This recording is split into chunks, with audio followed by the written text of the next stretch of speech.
Recorded Books and One Click Digital present Thoughts Are Things, Turning Your Ideas into Realities by Bob Proctor and Greg S. Reid, narrated by L.J. Ganser. Introduction. From Napoleon Hill.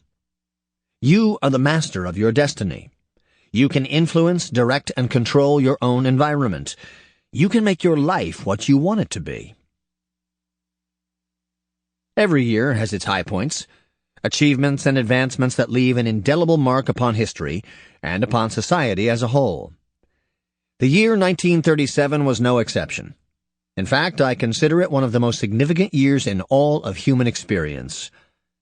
This was the year that saw the release of Walt Disney's first full-length animated feature film, the emergence of a thrilling and controversial new artist named Pablo Picasso, and the completion of the Golden Gate Bridge.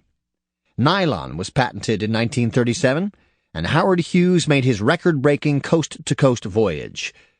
It was also the year The Hobbit had its literary debut, as well as Of Mice and Men and Out of Africa. Remarkable as they are, however, it's not any of these milestones that makes 1937 such a significant historical moment, in my estimation. It was the publication of another groundbreaking book, a book that would go on to profoundly influence tens of millions of lives, right up through this very day, and undoubtedly beyond it. The story behind the creation of this miraculous work is one of the more fascinating tales of the early 20th century, one that perfectly captures the near mythological dynamism, excitement, and can-do spirit of the era. It all started in the mind of the great steel magnate and philanthropist, Andrew Carnegie. Carnegie's was the ultimate rags-to-riches tale. Born penniless in Scotland, he emigrated to America with his parents as a boy, and eventually rose to become the wealthiest businessman of his time, founding the company that would eventually form one of the cornerstones of U.S. Steel.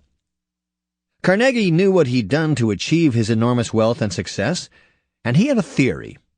He was convinced that great achievement was a matter of doing a few certain things in a certain way.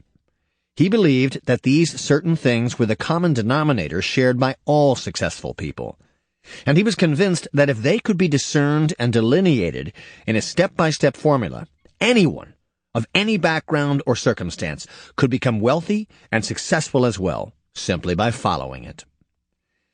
So he enlisted the help of a young reporter to help him prove his theory, and perhaps change the world in the process. Sample complete. Ready to continue?